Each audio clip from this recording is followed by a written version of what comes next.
मध्य प्रदेश में जो लोकसभा चुनाव में प्रदर्शन था वो बेहद शानदार था और इसका पूरा श्रेय जो है वहाँ के डिप्टी सीएम उनके वहाँ के सीएम को दिया जा रहा है और वहाँ की जनता को भी। जो प्रत्याशी थे वो भी काफ़ी अच्छे थे। इस वक्त हमारे साथ बात करने के लिए मध्य प्रदेश के डिप्टी सीएम राजेंद्र शुक्ला जी हैं, उनसे बात करेंगे। मुखर नेताओं में से एक है, क्या कहेंगे 29 की 29 सीटें जीतना कितना मुश्किल था और अब कैसा अनुभव है? देखिए, मध्य प्रदेश में जिस तरह से विकास की धारा 2003 में जब से भारतीय जनता पार्टी की सरकार बनी है वही है।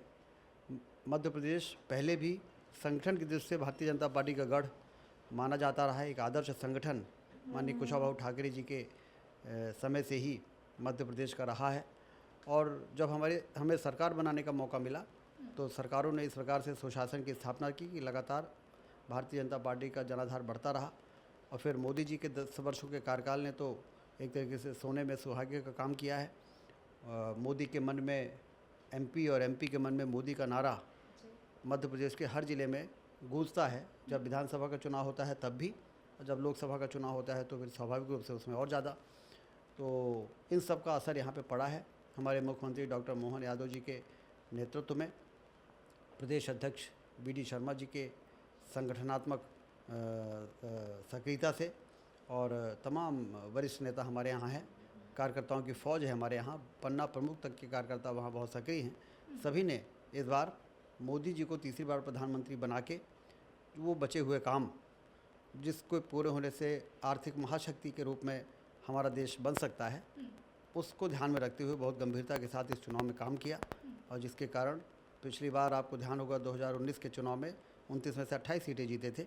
एक सीट छिंदवाड़ा की नहीं जीत पाए थे 35,000 से, उस कमी को भी इस बार पूरा करके और 29 में से 29 सीटें मोदी जी की झोली में डाला है।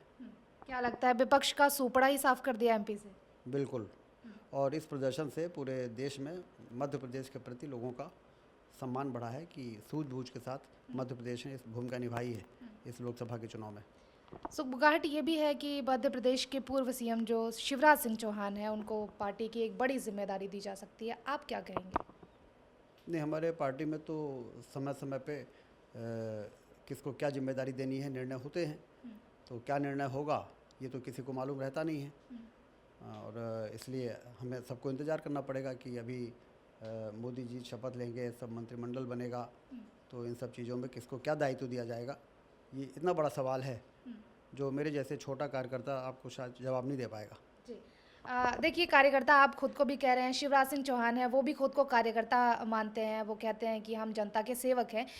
सवाल ये भी है कि जब आज प्रधानमंत्री ने बैठक की पार्लियामेंट में, वहाँ पर अलग अलग नज़ारे देखने को मिले, लेकिन सबसे अलग अंदाज अगर किसी का था तो वो नीतीश कुमार का था।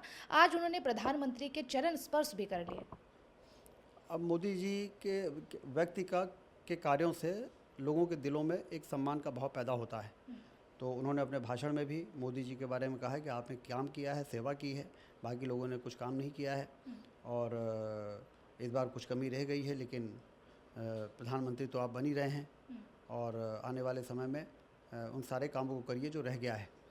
तो वो सम्मान का भाव जो उन्होंने वाणी से व्यक्त किया, जब उनसे मिले तो उन्होंने उनसे उस प्रकार से भी सम्मान व्यक्त किया। तो ये सम्मान का आदान प्रदान हम लोग देखते हैं कि जब कोई अच्छा काम करता है तो लोगों के दिल से जो श्रद्धा का भाव पैदा होता है, उससे इस प्रकार का प्रकटीकरण आमतौर पर हम लोग देखते हैं। जी।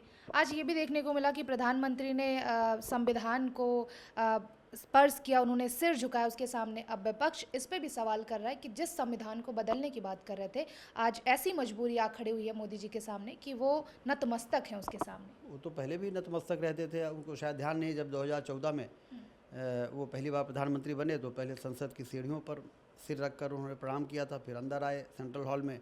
तो इसी प्रकार से जैसा आज उन्होंने सबसे पहले संविधान के सामने जाके और सिर नवाया था, ऐसा 14 में भी किया था, 19 में भी किया था, 24 में भी किया था।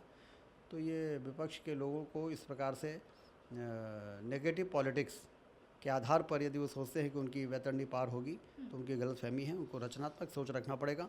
और जिस तरह मोदी जी ने आज कहा है कि ये विपक्ष के लोग हमारे विपक्ष में हो सकते हैं लेकिन देश के विपक्ष में नहीं है, तो ये इतनी बड़ी बात प्रधानमंत्री ने कही है, इतना बड़ा उनको गेस्चर दिया उन्होंने, तो उनको भी उसी प्रकार से अपना व्यवहार रखना पड़ेगा, और नहीं तो लोगों को लगेगा कि सत्ता कुर्सी के लालच में ये लोग भाजपा का विरोध करते करते, एनडीए का विरोध करते करते देश का विरोध करने लगते हैं।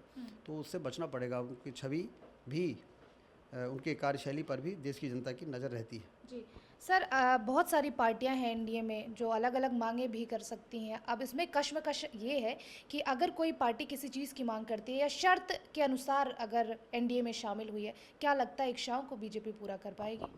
देखिए, ये नेतृत्व क्षमता जो मोदी जी की है वो अद्भुत है, ये हम सब आप सभी जानते हैं। तो जब नेतृत्व क्षमता है तो सबको एकोमोडेट करना, सबकी मांग को मानने में, यदि कहीं कोई परेशानी नहीं है तो कोई दिक्कत नहीं है, और यदि कोई परेशानी है तो उनको कन्विंस करना, या तो खुद कन्विंस हो जाना या उनको कन्विंस कर देना, ये सब नेतृत्व की क्षमता पर निर्भर करता है। तो हम सबको इस बारे में कोई चिंता करने की ज़रूरत नहीं है। मोदी जी सक्षम हैं और सब मोदी जी के प्रति समर्पित हैं। तो आपस में बातचीत करके ये लोग जो भी निष्कर्ष और निकलेगा वो काम आगे होगा और हम लोग सब देखेंगे।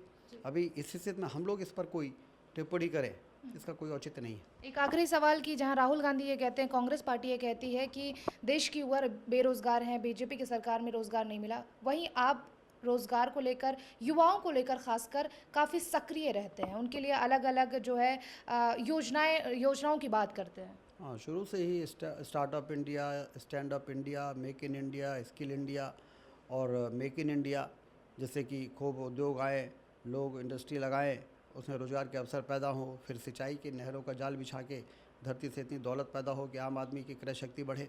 इन तमाम जो प्रयास है वो तो भारतीय जनता पार्टी की सरकार कर रही है।